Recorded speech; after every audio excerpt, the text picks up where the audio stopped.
네, 여러분 안녕하세요. 뱅에돔 낚시 올해 도전해보고 계십니까? 작년 그리고 5월달에 상위에 보이시는 뱅에돔 낚시 컨텐츠를 보시고 이제 뱅에돔 낚시에 도전하고 계신 분들 많이 계실 겁니다.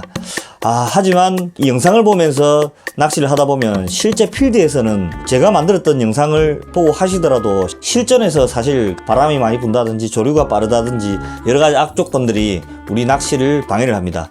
실제 이제 실전 낚시에서 낚시를 방해하는 요소들, 그리고 우리를 좀 깝깝하게 만드는 그런 요소들을 한번 보고 빵가루 실전 낚시에 대한 꿀팁 오늘 배워보시죠.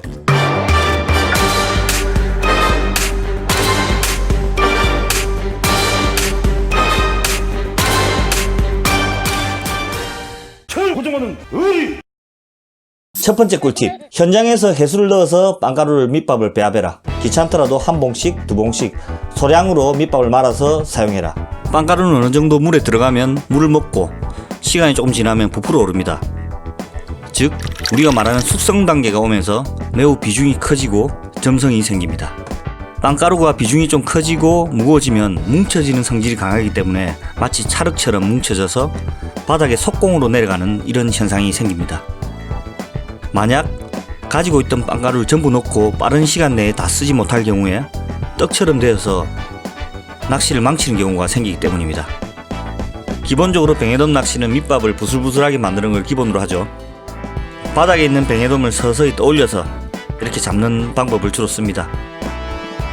하지만 숙성이 돼서 고체화되어가는 빵가루는 뱅에돔을 찌우지 못하고 바닥층에 머물게 할 수 있기 때문에 좀 더 낚시가 불리해집니다. 조금씩 쓰고 다시 물을 부어서 만들고를 반복해서 하는 것을 강추드립니다. 그리고 만약에 빵가루가 딱딱해졌을 때 대려 물을 더 넣어서 축축하게 만들어주면 캐스팅은 좀 불리하지만 뭉쳤던 빵가루가 풀리면서 좀 더 천천히 빠질 수 있도록 해줍니다. 빵가루가 만약에 잘못됐을 경우에 물을 조금 더 넣어서 축축하게 해주는 것을 추천드립니다. 초보들이 가장 많이 고민하고 의심하는 부분입니다.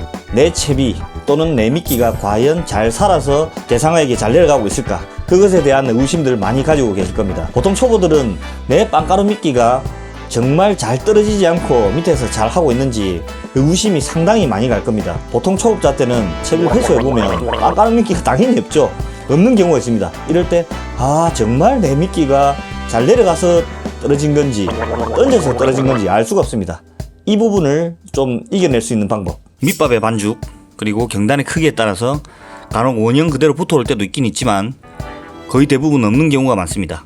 초보자들은 이때 가장 내 채비를 의심할 때가 많죠.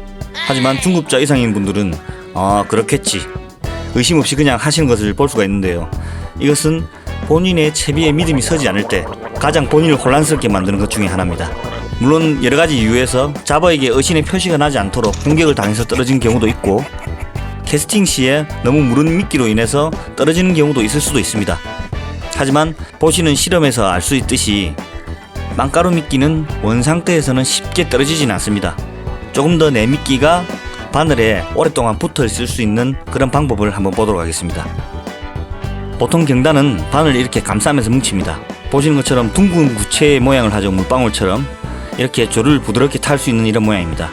하지만 움직임이 많이 약하기 때문에 릴링 시 바늘은 찌 그리고 스토퍼 뽕돌 바늘 이렇게 맨 마지막에 바늘이 딸려 나옵니다.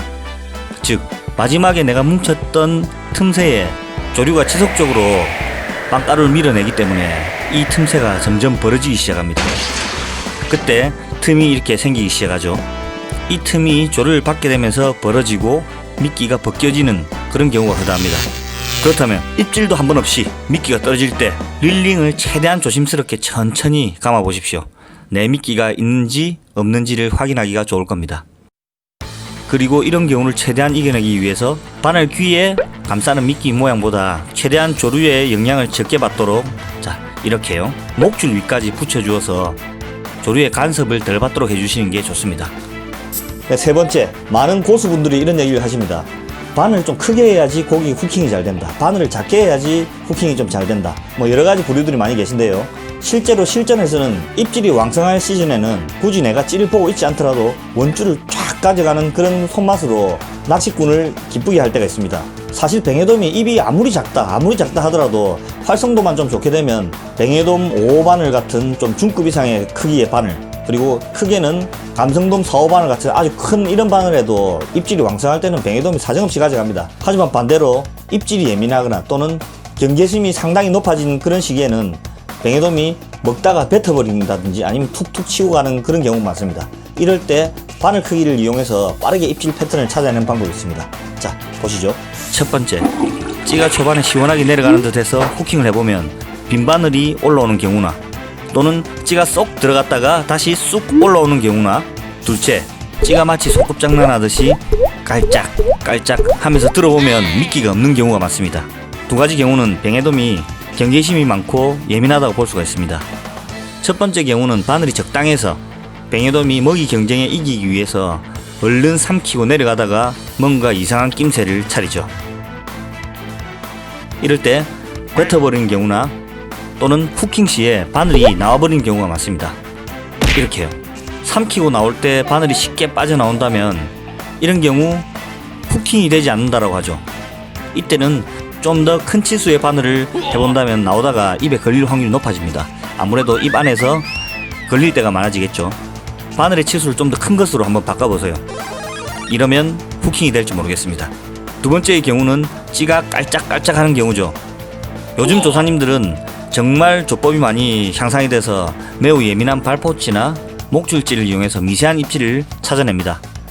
하지만 그건 역시 통하지 않을 때 바늘을 한두 치수 낮춰서 한번 해보세요. 이유를 한번 볼까요? 눈으로 보일 때는 찌가 깐족깐족 이렇게 눈꽃만치 내려가지만 바닷속에서는 이놈 저놈이 전부 입을 대고 툭툭 치고 있을지도 모릅니다. 이때는 저도 자주 사용하는 방법으로 바로 빵가루 경단을 면봉 대가리처럼 이렇게 작게 합니다. 바늘의 크기가 크기 때문에 잡어와 뱅에돔들이 툭툭툭 치거나 또는 물었다 뱉었다를 반복하면서 깔짝깔짝거려서 미끼가 떨어지기 때문에 이때 흡입을 할 수 있도록 바늘을 좀 작게 달아보세요. 작은 바늘을 써보시고 미끼 또한 면봉만하게 만들어보세요. 그러면 깔짝깔짝 하지 않고 그냥 한 입에 쏙 넣어버리는 그런 시원한 입질이 나올 수도 있을 것 같습니다. 자, 네 번째, 최대한 뱅에돔의 입질 패턴을 파괴해야 마리수가 가능하다. 지금까지 첫 번째 밑밥 개는 법, 바늘에 튼튼하게 다는 법, 그리고 바늘 크기를 바꾸어서 빠른 패턴을 파악하는 법, 예민한 입질에 바늘 크기를 바꾸어서 고기를 잡는 법을 봤다면 이번 마지막은 밑밥을 어떻게 줘서 이제 밥을 어떻게 영리하게 주느냐가 마리수를 하는데 중요한 역할을 하는지 한번 보도록 하겠습니다. 최대한 대상의 패턴을 파악해서 밑밥을 줘야 마리수가 가능하다.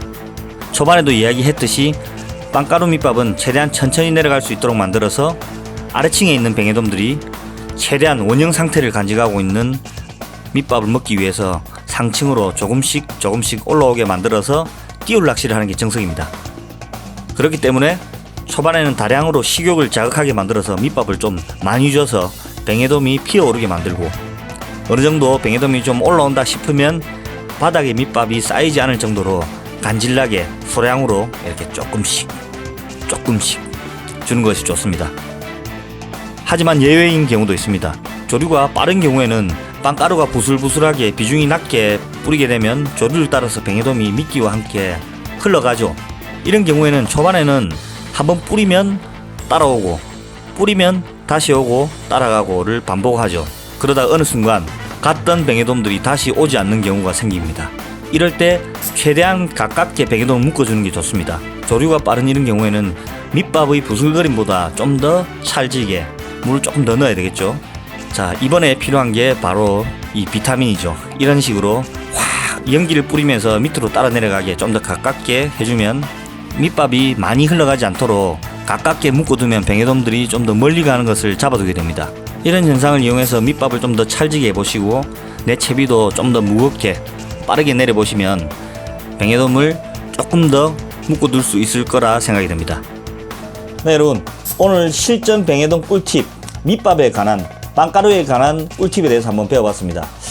이제 장마가 지난 7월입니다. 초보자들도 조금은 더 쉬운 낚시를 할 수 있는 시즌이 왔습니다. 본격적인 뱅에돔 시즌이 왔다고 할 수도 있겠죠. 여러분들도 날씨는 조금 덥지만 가까운 내만권에 가셔서 뱅에돔 낚시 이제 한번 도전해보세요. 정보가 유용하셨다면 구독, 좋아요 부탁드리겠습니다. 감사합니다.